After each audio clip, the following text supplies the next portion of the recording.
Chers investisseurs, j'espère que vous vous portez bien. Nous sommes alors aujourd'hui encore une fois de plus sur le Bitcoin face au dollar où on constate que la volatilité reprend ses droits. Effectivement, on constate un comblement de l'ensemble des mèches des semaines précédentes. Comme on l'a dit à notre habitude durant les analyses précédentes également, on voit que là actuellement on se dirige vers un niveau précis, celui des 31 500. On en parle depuis plusieurs jours déjà maintenant et il semblerait que ce soit la target qui a été touchée précédemment.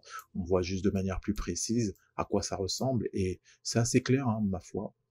Pas besoin de faire de dessin, c'était une target qui a été définie et qui est en cours actuellement de direction pour le prix. Vous voyez assez bien, mine de rien, en quoi la structure actuellement nous mène vers ces bas de marché. Il faut savoir que c'est le bas de range, hein. Là on est dans des zones très basses du range.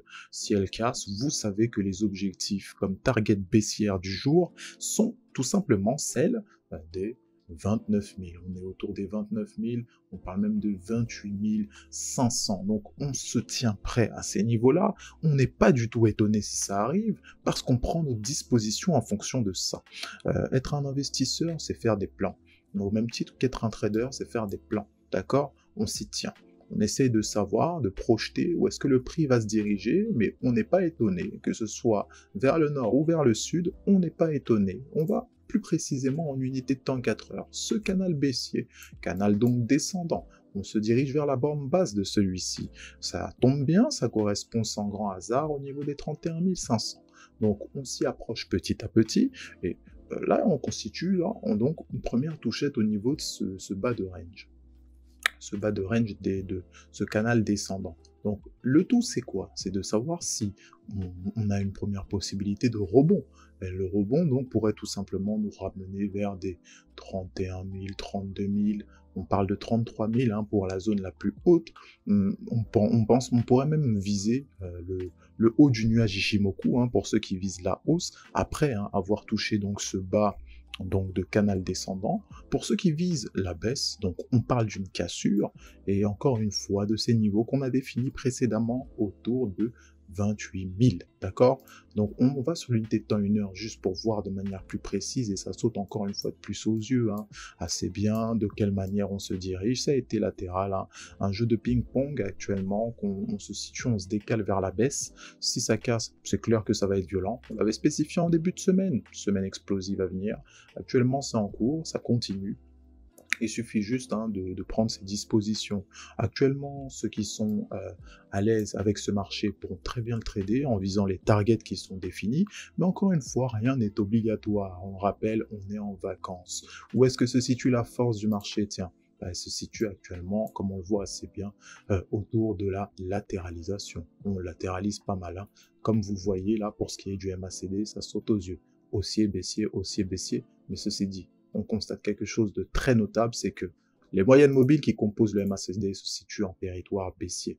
Donc là, pour le coup, il n'y a pas forcément de contre-indication. Vous voyez même le RSI, il est au niveau de 40 carrément. Hein. Au niveau de 40, c'est bien en dessous de 50. Ça témoigne encore une fois de plus de cette pression baissière.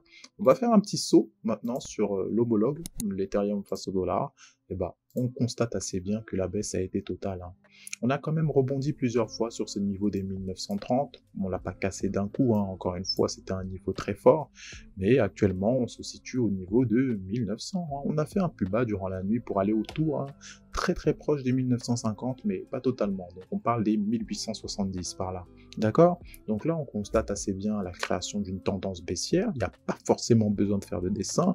On a des creux qui sont de plus en plus bas et des tops qui sont de plus en plus bas également. Donc ça constitue la création d'une tendance baissière.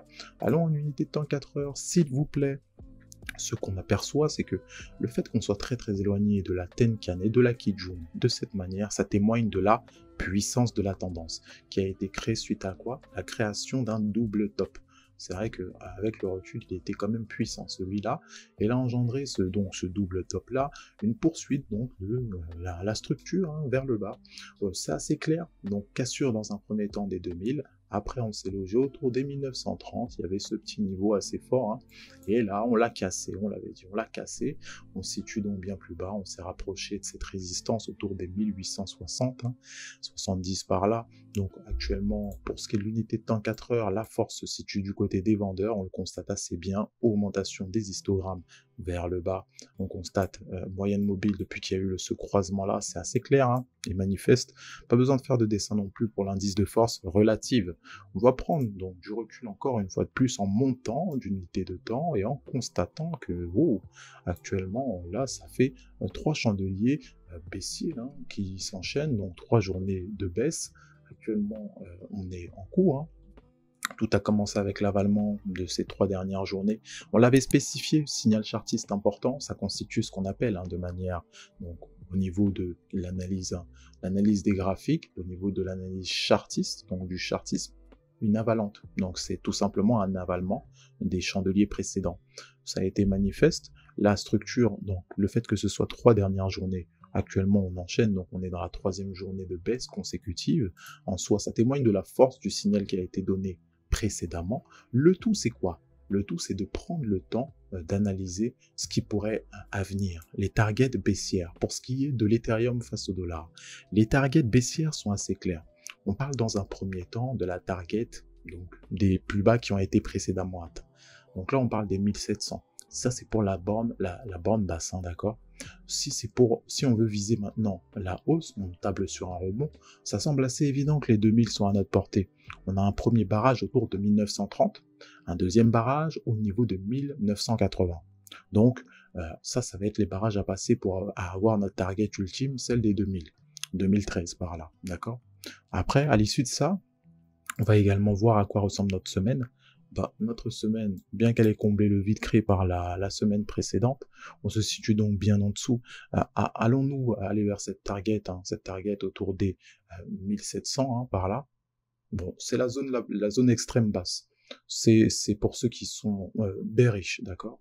Encore une fois, rien n'est joué. On peut avoir le temps de créer encore une fois un beau rebond pour ensuite repartir de plus belle, sauf que actuellement on constate une pression baissière. Donc on fait attention, on est prudent, on a des infos qu'on ne va pas négliger du tout, hein, d'accord? Ça fait partie de l'investissement, et encore une fois, de la gestion de portefeuille optimale. Donc ceci étant dit, vous savez qu'on vous souhaite toujours de merveilleux trades. Hein. Vous prenez soin de vous, et quant à nous, n'oubliez pas, on se retrouve à la prochaine. Bye bye.